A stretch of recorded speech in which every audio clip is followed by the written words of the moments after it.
kata Allah? Liyadabbaru ayati, yang dimana tujuannya adalah ketika Al-Quran diturunkan, apabila itu ditadaburi, dihayati, dipahami isi kandungannya, ayat-ayatnya, maknanya, penjelasannya, tafsirnya, hukum-hukum yang ada di dalamnya itu dipahami, dimengerti, diresapi dalam hatinya, maka itulah orang-orang yang bisa mengambil pelajaran hikmah di dalamnya. Jadi orang yang dinamakan ahli Quran derajatnya lebih meningkat, lebih tinggi lagi kalau dia paham, ngerti. Ya. Kenapa? Tidak semua orang baca Quran, hafal Quran, tapi dia paham dan ngerti. Banyak. Ya, dia pandai baca Qurannya, makhrajnya, tajwidnya juga bagus, hafalannya juga banyak, tapi belum tentu paham. Bismillahirrahmanirrahim.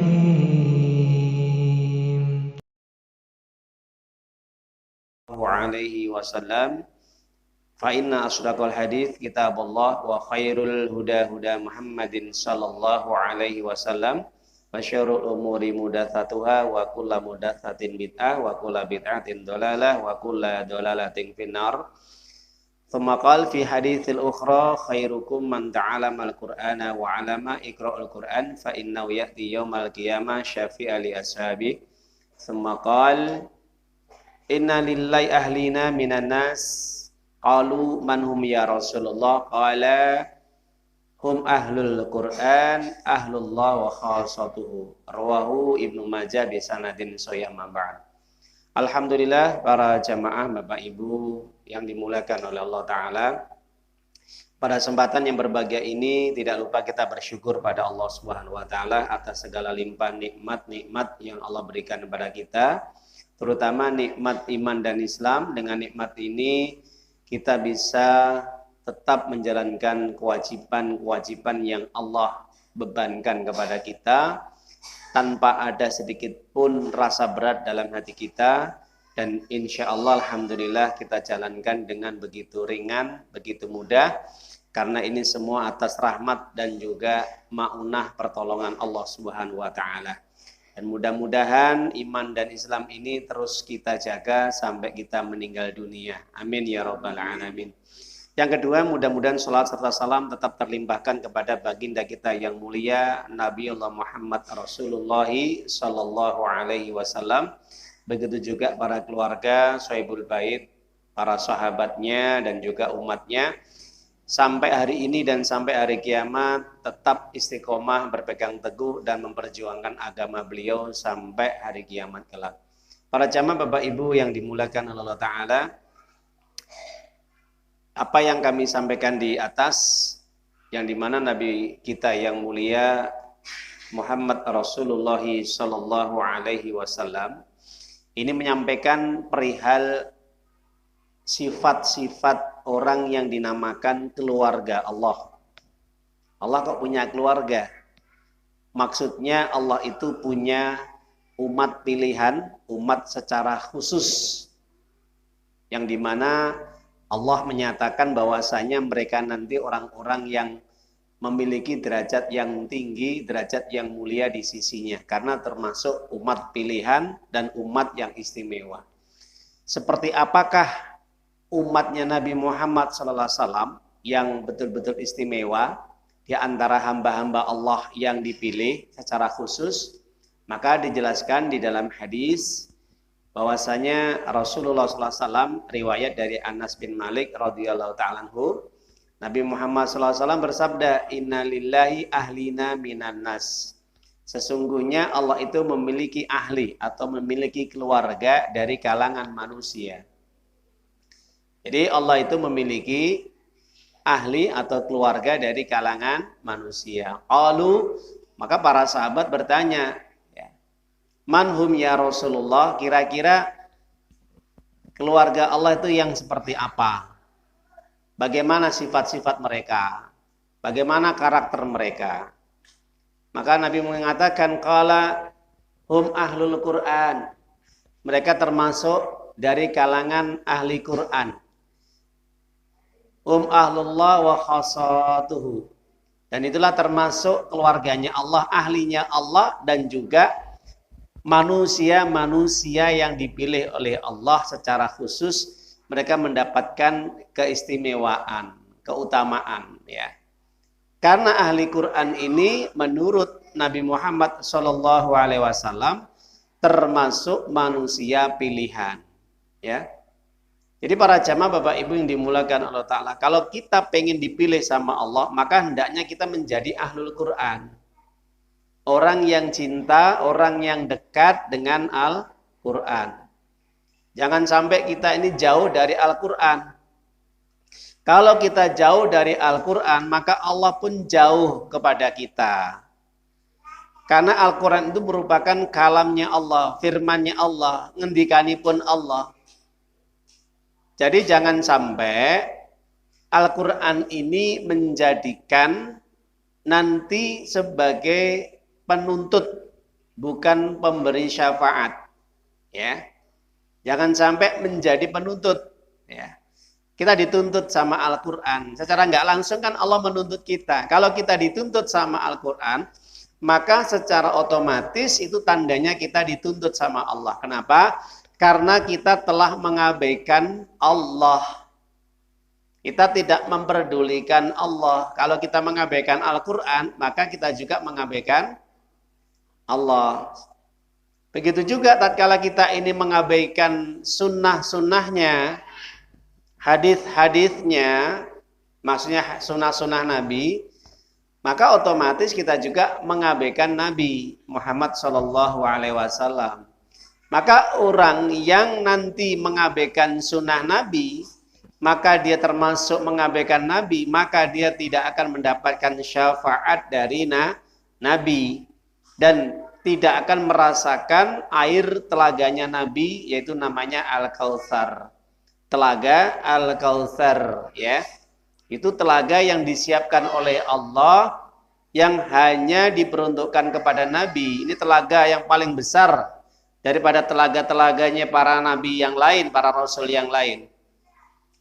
Jadi orang yang akan memasuki telaga Al-Kautsar, telaganya Nabi, itu adalah umat yang semasa hidupnya mencintai hadis-hadis utawi sunnah-sunnahnya Nabi Shallallahu Alaihi Wasallam. Jadi kalau orang tidak senang, orang membenci, orang berpaling dari sunnah-sunnahnya Nabi, tidak memperdulikan, jauh dari sunnah-sunnahnya Nabi, maka tidak akan pernah dia nanti merasakan nikmatnya air di telaga Al-Kautsarnya Nabi Shallallahu Alaihi Wasallam nanti di surga.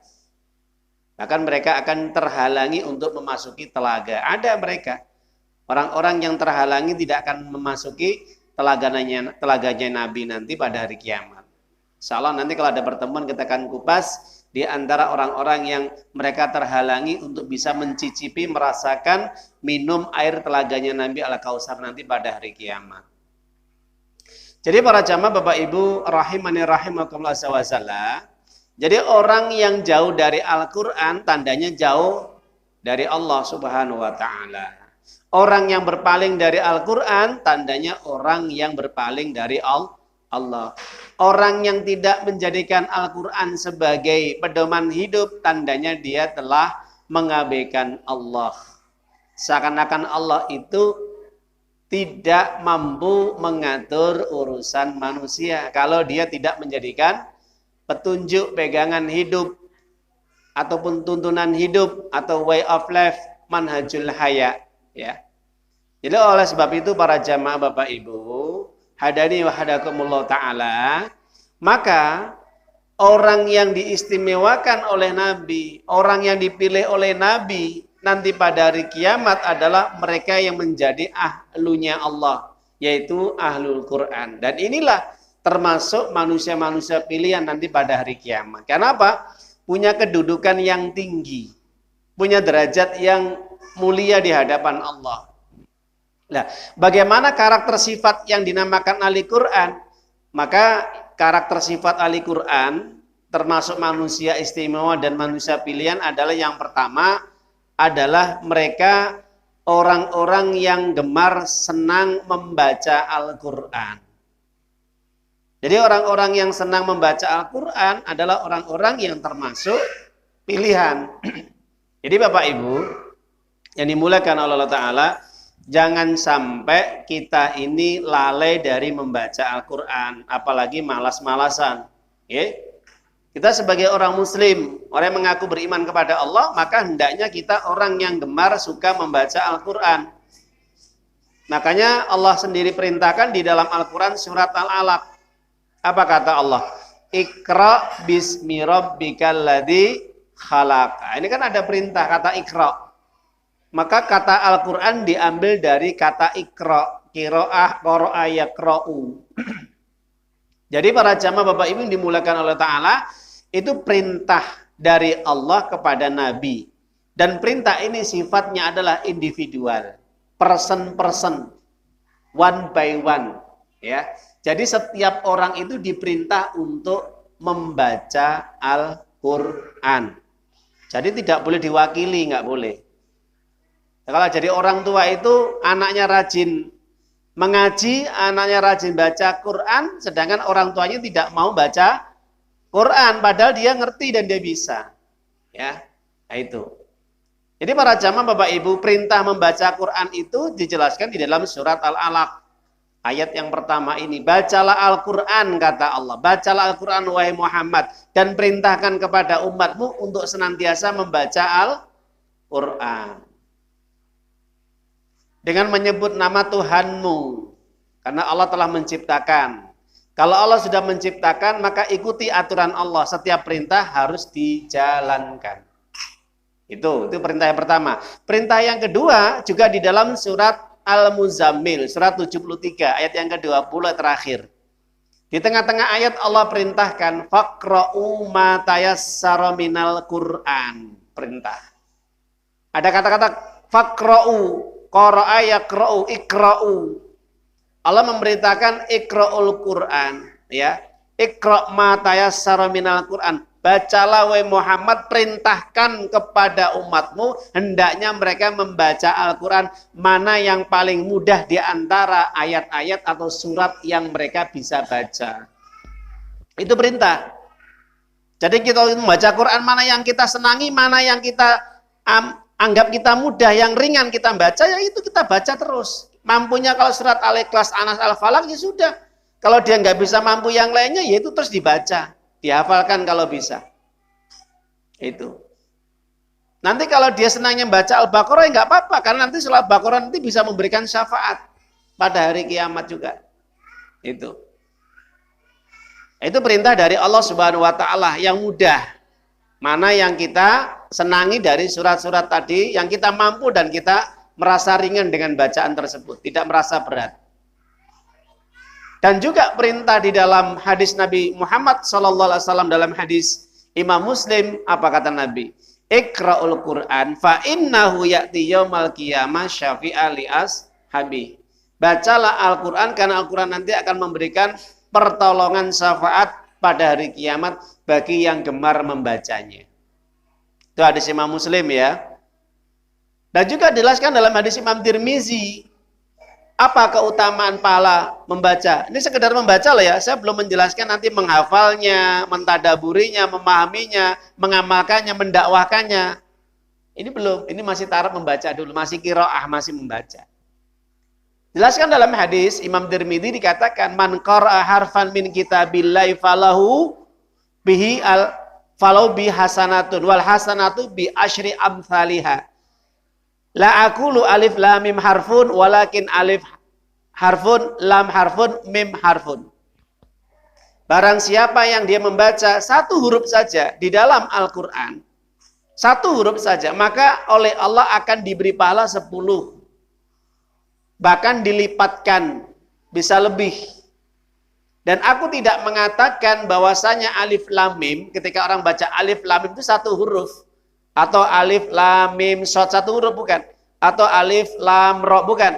Satu huruf. Ya. Atau kaf ha ya ain shad, itu bukan satu huruf. Maka kata Nabi, alif satu huruf, lam satu huruf, mem satu huruf. Masya Allah ya, itu pahala yang besar loh ya. Satu huruf 10 kebaikan. Coba kalau kita membaca tiap hari, kita rutinkan, kita lazimi terus. Ya, kita dawamkan terus, setiap hari kita membaca minimal 1 lembar bolak-balik. Kalau ada situ ada 100, ada 1000 huruf sampai 5000 huruf, tinggal mengkalikan 5000 kali 10. Masya Allah, luar biasa. Ini pahala membaca Quran loh ya. Itu. Dan masih banyak keutamaan-keutamaan membaca Al-Quran.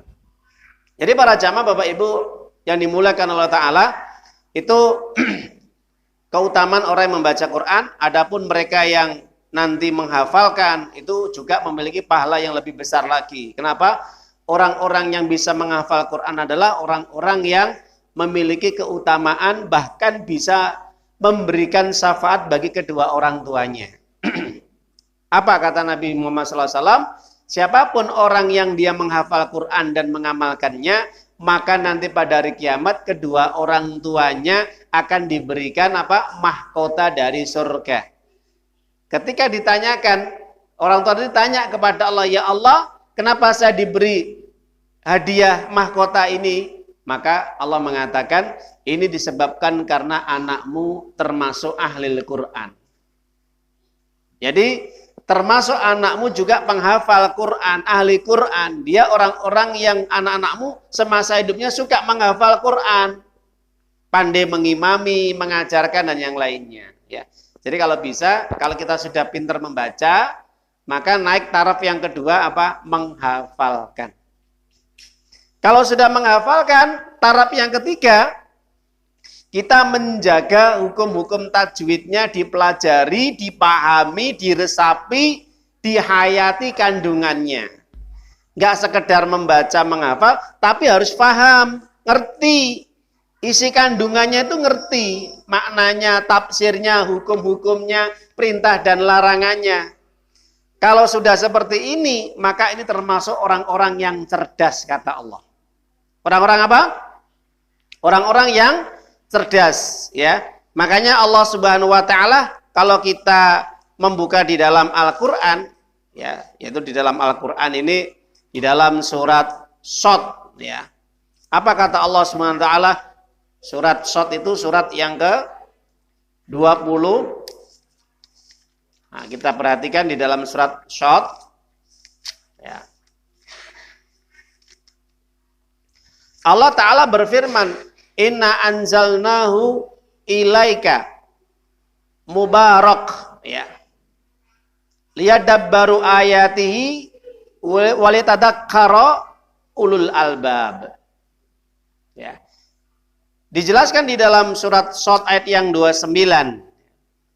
Allah Ta'ala berfirman, aku turunkan kepadamu wahai Muhammad, Al-Quran ini adalah yang diberkahi.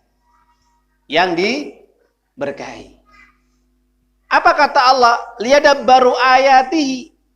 Yang dimana tujuannya adalah ketika Al-Quran diturunkan, apabila itu ditadaburi, dihayati, dipahami isi kandungannya, ayat-ayatnya, maknanya, penjelasannya, tafsirnya, hukum-hukum yang ada di dalamnya itu dipahami, dimengerti, diresapi dalam hatinya, maka itulah orang-orang yang bisa mengambil pelajaran, hikmah di dalamnya.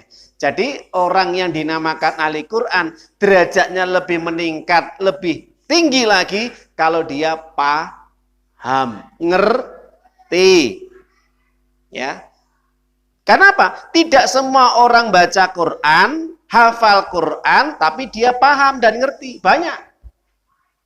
Ya, dia pandai baca Qurannya, makhrajnya, tajwidnya juga bagus, hafalannya juga banyak, tapi belum tentu paham, ngerti. Nah, kalau sudah ngerti, bagaimana? Kalau sudah ngerti, dia akan lebih meresap dalam hatinya. Paling tidak misalkan satu surat, dia hafal surat An-Nas. Atau surat Al-Fatihah yang setiap hari dibaca 17 kali itu. Dia ngerti, dia paham. Itu lebih mengenai, itu lebih meresap dalam hati, dalam jiwanya, lebih menenangkan dan menenteramkan. Karena Al-Quran itu ibaratnya kata Ibnu Taimiyah itu nutrisi, gizi yang bisa menjadikan orang itu apa? Kuat, ya, lebih sehat, pikirannya sehat, hatinya sehat, jiwanya sehat. Kenapa? Dengan dia membaca dan juga memahaminya. Perisa nggih? Nah itu. Jadi nggak mudah galau, nggak mudah putus asa, nggak mudah ya dia itu sedih dan yang lainnya. Karena apa? Karena hatinya selalu dituntun oleh Al-Quran. Dia paham. Apa yang dibaca itu dia paham. Nah itu. Ya, kalau dia tidak paham, tidak mentadaburinya, tidak memahaminya, apa yang terjadi? Bisa-bisa meskipun dia banyak hafalannya dan pintar membaca Quran, apa yang terjadi para jamaah Bapak Ibu? Bisa-bisa hatinya terkunci. Kenapa? Karena tidak memahaminya. Banyak di luar sana orang pintar baca Quran, bahkan hafalannya banyak, apa yang terjadi? Galau hidupnya. Akhirnya apa? Berani melanggar aturan Allah. Berani menerjang rambu-rambunya Allah. Tidak mau menjalankan perintah Allah. Padahal dulu ketika masih kecil, sampai SD, SMP, SMA tuh dia hafal Quran. Banyak hafalannya. Bacanya ya bagus. Tapi setelah itu apa? Ditinggalkan Al-Quran. Bahkan sebagian perintah Allah juga tidak dijalankan. Nah, ini mulai hatinya dikunci sama Allah. Kenapa? Karena dia tidak pernah meresapi dan merenungi, memahami isinya. Tidak mau mempelajarinya, kandungan-kandungan yang ada di dalamnya. Nah, ini penting ya. Makanya sampai diturunkan di dalam surat Muhammad, surat yang ke-47, ayat yang ke-24. Apa kata Allah? Afala yatadabbaruna al-Qur'an am ala qulubin aqfaluha. Kenapa mereka tidak pernah memahami, merenungi, menghayati isi kandungan Al-Quran? Apakah hati mereka sudah terkunci? Ini pertanyaan loh. Kalau orang itu tandanya dikunci hatinya, belas tidak ada respon terhadap perintah Allah. Ada perintah sholat, nggak sholat. Ada perintah puasa, nggak puasa. Ada perintah belajar agama, nggak mau belajar. Ada perintah ini dan itu tidak pernah didengarkan dengan benar dan baik. Kenapa? Karena tidak paham. Karena tidak mau memahami dan tidak mau menghayati isi kandungannya. Banyak napa mboten? Banyak ya. Dulunya pandai pinter baca Quran. Aku bisa maca Quran, aku dhisik ya kok pondok pesantren. Lah sampean enggak sholat. Kenapa kamu enggak sholat? Ya karena repot. Dia dulu pembaca Quran, penghafal Quran, ya. Mungkin keluaran dari pondok pesantren, mungkin ya, pernah nyantri kalau orang bilang, pernah sekolah. Tapi yang terjadi setelah dia dewasa, setelah dia menikah, setelah dia bekerja, apa yang terjadi? Tidak pernah mau sholat, tidak mau ibadah. Ditinggalkan perintah Allah. Kenapa? Ya karena tidak paham. Itu loh. Orang kalau tidak paham, itu tidak akan mengenai. Meskipun dia baca, tapi tidak ada pengaruh, tidak ada efeknya. Nggak nyantol nang ati, teng mana itu betul nyantol. Itu ya. Kemudian tingkatan yang keempat, setelah dia paham, merenungi, menghayati, naik lagi derajat yang lebih tinggi apa? Mengajarkan setelah dia mengamalkan. Mampu dia cakap, menguasai tajwidnya, maka kewajiban dia harus menyampaikan, di samping itu dia juga mengamalkannya. Maka orang yang seperti ini akan diberi rahmat hidupnya oleh Allah Subhanahu wa taala. Maka sampai turun surat Al-An'am, surat yang ke-6 ayat yang 155, apa kata Allah? Wa hadza kitabun anzal mubarak. Ya. Inilah Al-Quran yang aku turunkan, yang diberkahi oleh Allah. Wattaku, ya. Maka hendaknya kalian amalkan, hendaknya kalian ikuti. Wattaku, ya. Kalian amalkan, kalian ikuti apa yang ada di dalam Al-Quran.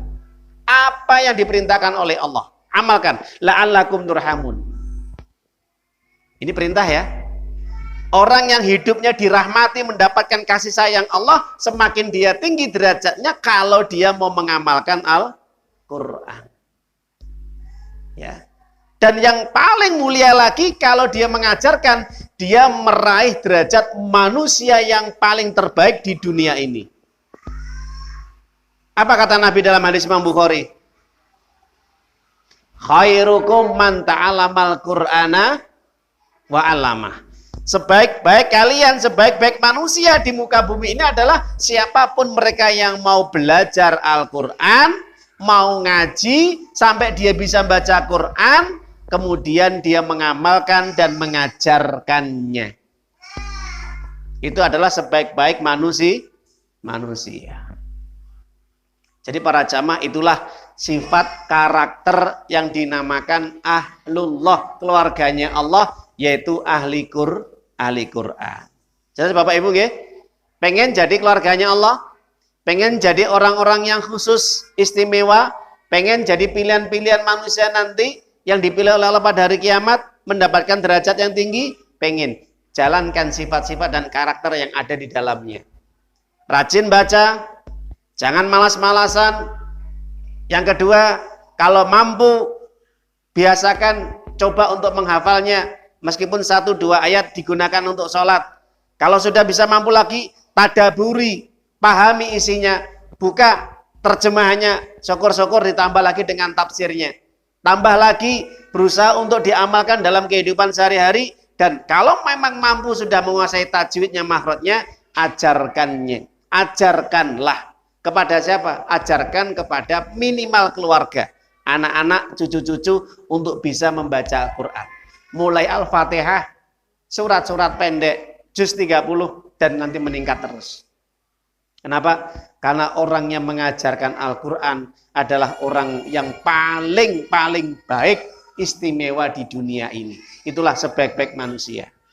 Baik para jamaah Bapak Ibu, itulah yang kami sebutkan tentang penjelasan sarah terkait hadis Nabi SAW. Keluarganya Allah adalah mereka ahli Quran dan orang-orang pilihan.